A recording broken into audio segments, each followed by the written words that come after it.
ദുരിതം അനുഭവിക്കുന്ന മനുഷ്യരെ തേടിയെത്തി അവരോടൊപ്പം നിന്ന് അവരുടെ കണ്ണീരൊപ്പുവാൻ. അതാണ് എം ലിജോ ഈ തെരഞ്ഞെടുപ്പിൽ ഞാൻ ആഗ്രഹിക്കുന്ന ഒരേ ഒരു കാര്യം. അങ്ങനെ ലിജോ കരഞ്ഞ് കായംകുളം കടക്കുമെന്ന നില വന്നപ്പോൾ അതുക്കും മീതെ ഒരു കണ്ണീർ പുഴയായി മാറിയിരിക്കുന്നു CPM സ്ഥാനാർത്ഥി യു പ്രതിഭ. ഇത്രയും മോശമായിട്ടൊക്കെ ഒരാൾ എങ്ങനെയാ സംസാരിക്കുന്ന ശരീരം കാണിച്ചുകൊണ്ട് ഒക്കെ എങ്ങനെയാണ് അദ്ദേഹത്തിന് അത് പറയുക?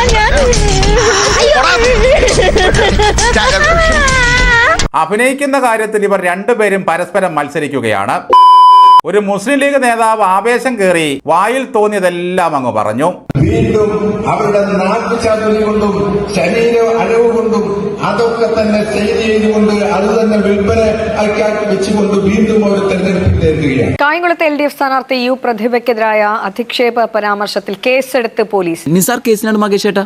ഞാനിപ്പോ ഇന്നിപ്പോ വിഷ്വലിലൊക്കെ ഇങ്ങനെ ചില പരാമർശങ്ങൾ വന്നതായിട്ട് ഞാൻ കേൾക്കുകയും കാണുകയൊക്കെ ചെയ്തു. ഓരോരുത്തർ പറയുന്നത് കേട്ടാ തൊലി ഉരിഞ്ഞു പോകും. നമ്മുടെ സംഭവത്തെ മുഖ്യമന്ത്രി ശക്തമായ ഭാഷയിൽ അപലപിച്ചിട്ടുമുണ്ട്. കോൺഗ്രസിന്റെ അഖിലേന്ത്യാ നേതാവ് വേണുഗോപാലടക്കം ഇരിക്കുന്ന വേദിയിലാണ് ഈ പറയുന്ന അങ്ങേയറ്റം തെറ്റായ വിമർശനം ഉന്നയിച്ചത്. മുസ്ലിം ലീഗ് നേതാവായ ഇർഷാദ് പ്രസംഗിക്കുമ്പോൾ സ്ഥാനാർത്ഥിയോ കേസിയോ വേദിയിൽ ഉണ്ടായിരുന്നില്ല.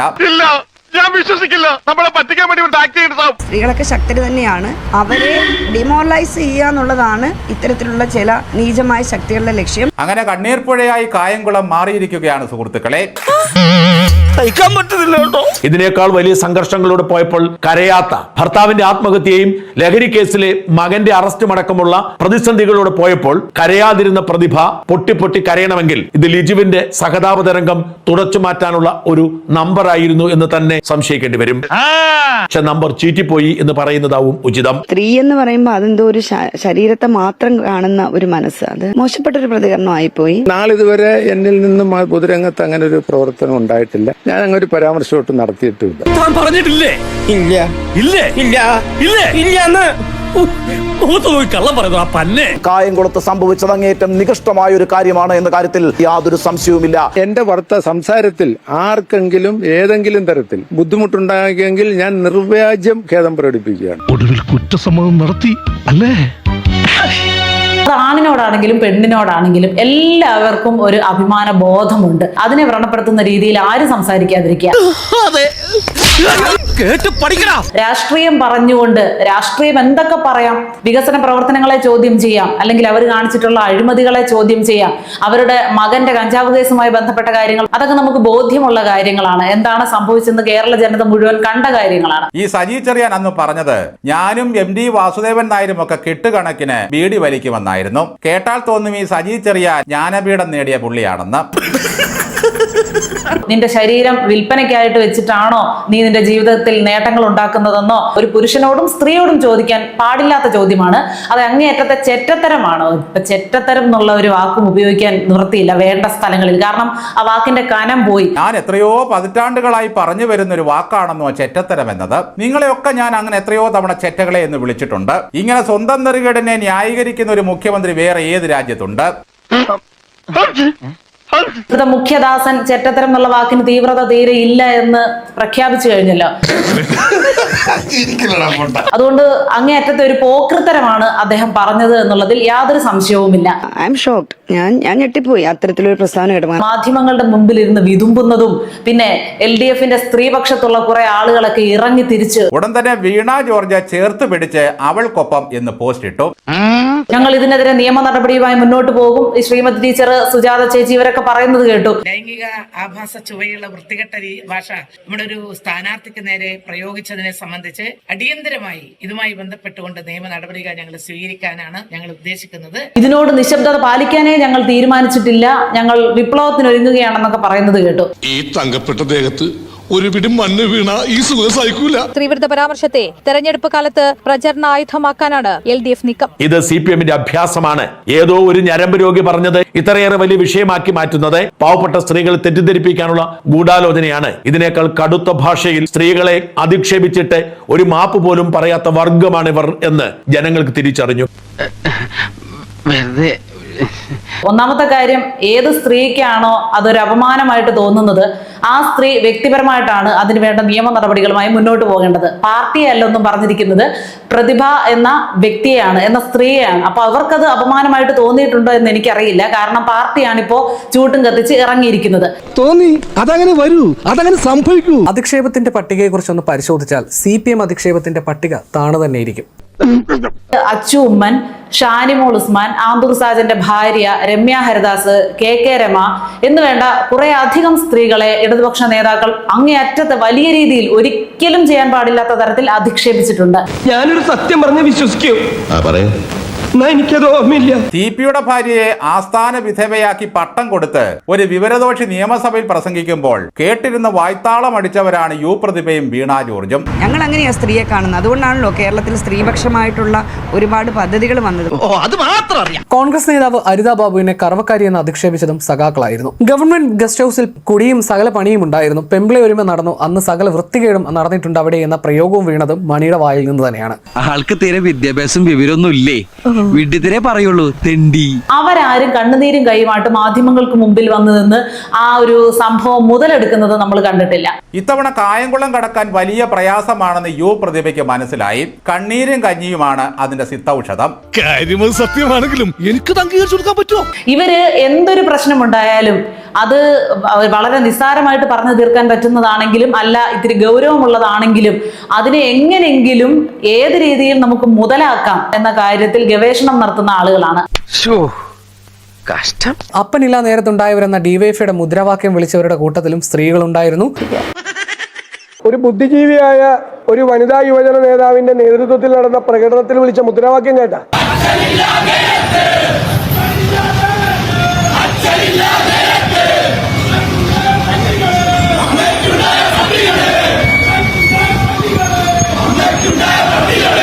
ഇതാണ് കേരളത്തിലെ SFIയും DYFIയും. ഇതാണോ? എന്നിട്ട് ഇവര് സംസ്കാര സമ്പന്നരാണ്, പുരോഗമന ആശയക്കാരാണെന്ന് പറയുന്നു. വേദനിപ്പിക്കുന്ന ഒരു പരാമർശം തന്നെയല്ലേ ഇങ്ങനെ അസഭ്യം പറഞ്ഞു, തെറി വിളിച്ചു എന്നൊക്കെ പറയുന്നത്. അപ്പം അത്തരം പ്രചരണങ്ങൾ നടത്തുന്നവർ അതിൽ നിന്നും പിന്നോട്ട് പോകണം, വസ്തുതകൾ മനസ്സിലാക്കണം. ബെസ്റ്റ്. ഇതിനൊക്കെ ഏതെങ്കിലും ഒരു സഖാവ് മാപ്പ് പറഞ്ഞ ചരിത്രമുണ്ടോ?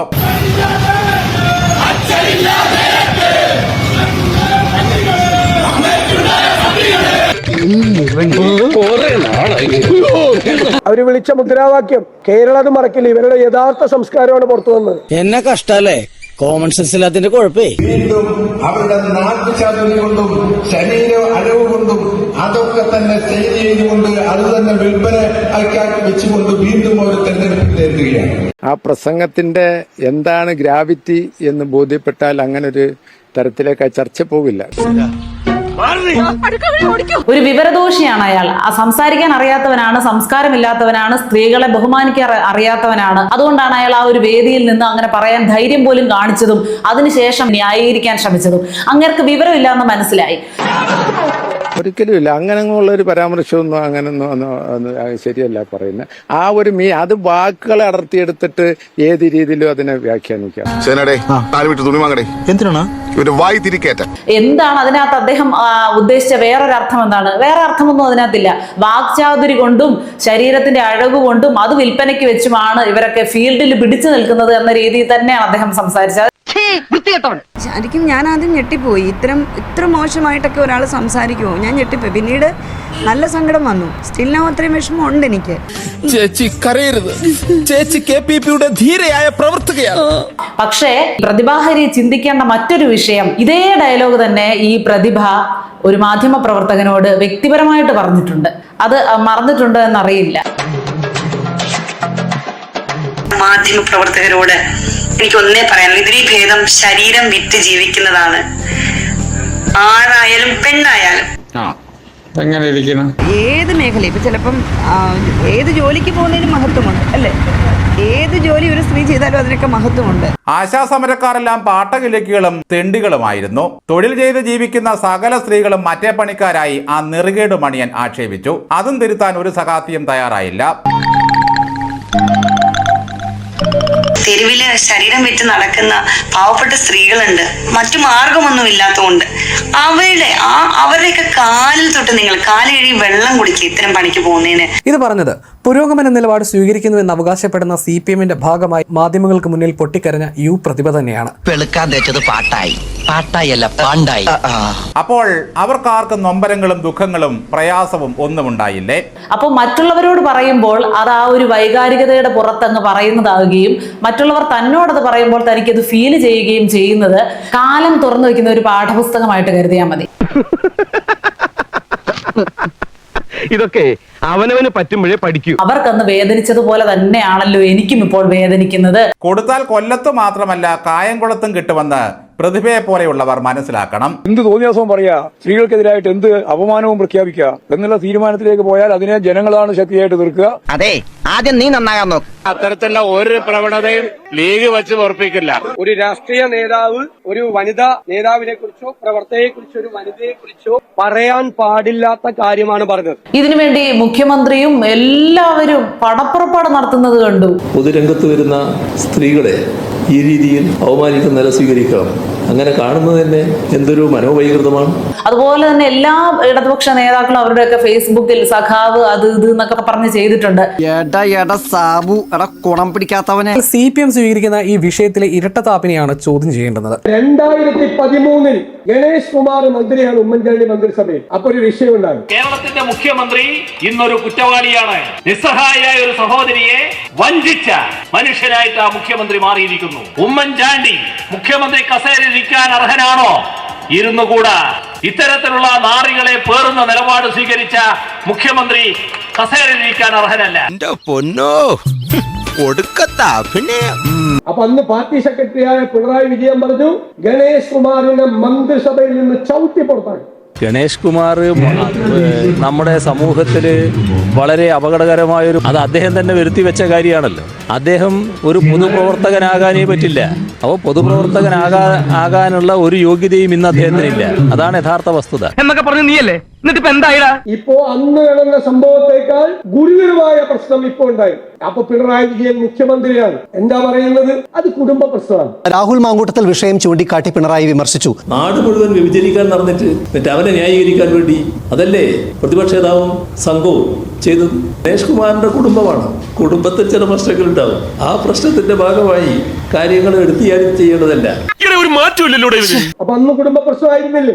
ഇതാണ് ഇരട്ടത്താപ്പ്. അവരുടേതായ രീതിയിൽ ആ പ്രശ്നം പരിഹരിച്ചിരിക്കുന്നു. പിന്നെ ഇതിനാ ഞങ്ങൾ ഇടപെടേണ്ട കാര്യം വന്നിട്ടില്ല. അതാണ് കാര്യം.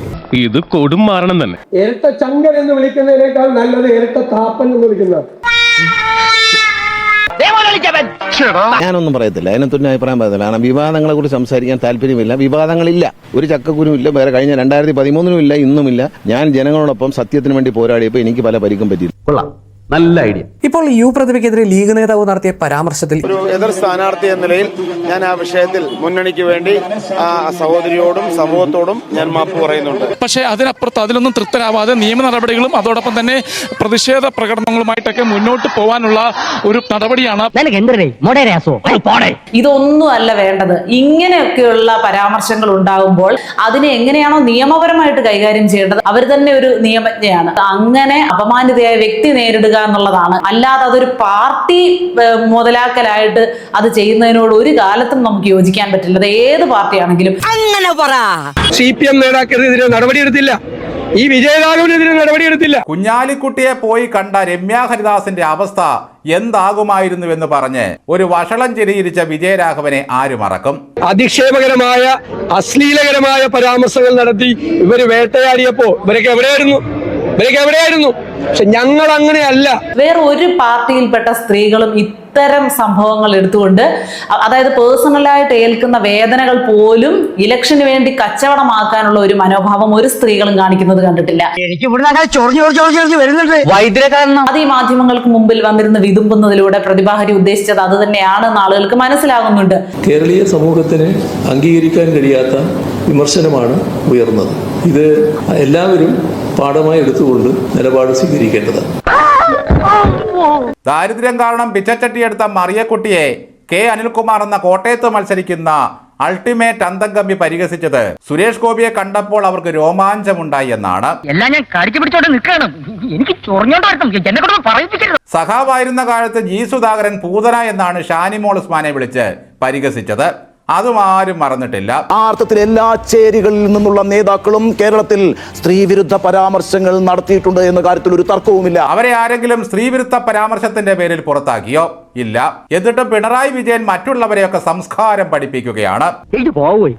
തന്നെ കൊണ്ട് എന്തിനു കൊള്ളാം. ആരോഗ്യവകുപ്പ് മന്ത്രി കാണിച്ചത് എന്താ? വീണ ജോർജ് കാണിച്ചത് ആ ഒരു സംഭവം തന്നെയാണ് ഇപ്പോൾ പ്രതിഭാകരും ചെയ്തുകൊണ്ടിരിക്കുന്നത്. മാത്രവുമല്ല, കായംകുളം എന്ന് പറയുന്ന നാട് KPSCയുടെ ആസ്ഥാനവുമാണ്. KPSC സുലോചനയും KPSC ലളിതയും ഒന്നിച്ചിരിക്കുന്നത് പോലെയാണ് നമുക്ക് ഈ പ്രതിഭയും വീണ ജോർജും ഒന്നിച്ചിരിക്കുന്ന പടം കണ്ടപ്പോൾ തോന്നിയത്.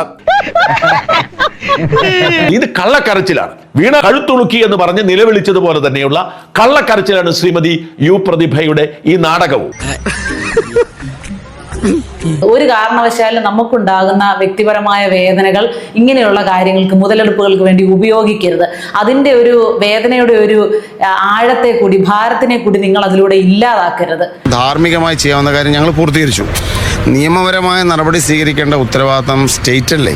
ആ നടപടി അവർക്ക് സ്വീകരിക്കാൻ ഞങ്ങൾ ഒരു തരത്തിലും തടസ്സം നിൽക്കുന്നില്ലല്ലോ. പാർട്ടി ഭേദമന്യേ എല്ലാവരും അതിനെ ഒരുപോലെ വിമർശിച്ചു അല്ലെ. പരസ്യമായ ഖേദപ്രകടനം നടത്തി, അച്ചടക്ക നടപടി സ്വീകരിച്ചു. പറഞ്ഞത് തെറ്റാണ് എന്ന് എല്ലാവരും ഒരേ സ്വരത്തിൽ പറയുന്ന ചില കാര്യങ്ങളുണ്ട്. അത്തരത്തിലൊന്നാണിത്. ഞങ്ങൾ ആരെയും അപമാനിക്കാൻ വേണ്ടി നിൽക്കുന്നവരല്ല, അപമാനിച്ചിട്ടുമില്ല. ഇവിടെ ഇടതുപക്ഷത്തിന്റെ എല്ലാ നേതാക്കന്മാരും ഞങ്ങളുടെ ആരെയും ഒരു പ്രസംഗത്തിലും ഞങ്ങൾ ആരെയും വ്യക്തിഹത്യൊന്നും നടത്താം. ഇതൊക്കെ കേട്ടിട്ട് എന്റെ വൈറ്റമിൻ സി ചോർന്ന് പോണു. അന്യ ആണുങ്ങളുടെ മുന്നിൽ നിസ്സാരം ഒരു വോട്ടിന് വേണ്ടി കെട്ടിക്കൊണ്ടുവന്ന പെണ്ണുങ്ങളെ കൊണ്ടുവന്ന് മുന്നിൽ കാഴ്ചവെക്കുകയല്ല ചെയ്യേണ്ടത്. തന്റെ വീട്ടിലും കെട്ടിക്കൊണ്ടുവന്ന പെണ്ണുങ്ങളുണ്ട്. അവരെയൊക്കെ കെട്ടിക്കൊണ്ടുവന്നത് ഭർത്താക്കന്മാരുടെ കൂടെ അന്തി ഉറങ്ങാനാണ്. കല്യാണം കഴിയുമ്പോൾ തറവാട് നോക്കണമെന്ന് പറയുന്നത് ഇതിനൊക്കെ വേണ്ടിയാണ്. രാഷ്ട്രീയത്തിലേക്ക് ഇറങ്ങിയാൽ ഇതല്ല ഇതിലും വലുത് കേൾക്കേണ്ടി വരും. അതിനൊക്കെയുള്ള ഉളുപ്പുണ്ടെങ്കിൽ ഇറങ്ങിയാൽ മതി. ഈ പറഞ്ഞതിനെതിരെ കേസ് വേണമെങ്കിൽ കൊടുത്തോളൂ, നേരിടാൻ അറിയാം. കഴിഞ്ഞ വർഷം തദ്ദേശ തെരഞ്ഞെടുപ്പ് ഫലം പുറത്തു വന്നപ്പോൾ ഇത്തരം ഒരു അധിക്ഷേപ പരാമർശം നടത്തിയതും മറ്റാരുമായിരുന്നില്ല, ഒരു സഖാവ് തന്നെയായിരുന്നു. മാത്രമല്ല അന്ന് ഈ വാക്കുകൾ കേട്ട് കൂടെ നിന്നവരും കൈയടിക്കുകയും ചെയ്തിരുന്നു. സ്ത്രീകളെ അധിക്ഷേപിച്ച CPM നേതാക്കളെല്ലാം ഇപ്പോഴും നെഞ്ചു വിരിച്ച് വിഡ്ഢിച്ചിരി ചിരിച്ച് അശ്ലീല വാക്കുകൾ പറഞ്ഞ് നാട് ഭരിക്കുകയാണ്. ഞാൻ ഉപദേശിക്കുന്നു കരുതരുത്, മുതലാളി ഒരു ചെത്തിയാണ്. അതുകൊണ്ട് തന്നെ ചക്കിന് വെച്ചത് കൊക്കിന് കൊണ്ടു എന്ന അവസ്ഥയിലാണ് സഖാക്കൾ. ഇത്തരം വിഷയങ്ങളെ പൊക്കി പിടിച്ചുകൊണ്ട് അത് എത്ര ദിവസം ഓടിക്കാമോ അത്രയും ദിവസം ഓടിക്കാം എന്ന ഒരു ഉദ്ദേശത്തിൽ ആ പുതിയ ഒരു പിടികളിൽ കിട്ടി ഇതിൽ പിടിച്ചിനി കുറെ ദിവസം തൂങ്ങാം എന്നൊക്കെ വിചാരിക്കുന്നതും വലിയ തെറ്റ്. ഞങ്ങൾ അങ്ങനെയല്ല, ഞങ്ങൾ മണിക്കൂറുകൾക്കകം അതിന്റെ നടപടിയെടുത്തത്. ഈ ഇർഷാദ് ചെയ്തതിനേക്കാൾ തെറ്റാണ് ഈ വിഷയം ഇങ്ങനെ നീട്ടി മാധ്യമങ്ങളിൽ ലൈവായിട്ട് നിർത്തിക്കൊണ്ടു പോകാൻ ഇടതുപക്ഷ നേതാക്കൾ കാണിക്കുന്ന ആ ഒരു ഉത്സാഹം.